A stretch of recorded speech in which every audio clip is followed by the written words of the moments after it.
Hello everyone, this is Rahul.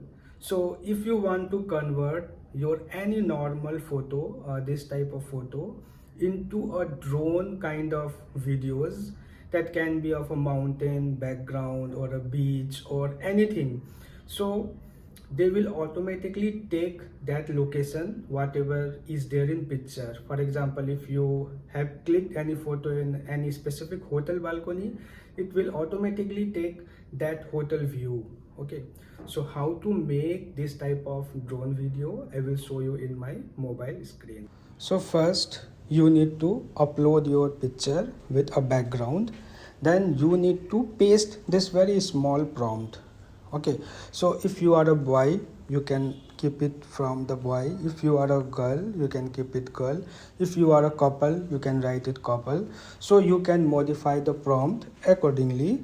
And here if you see, this was the image and this is a video that they have generated.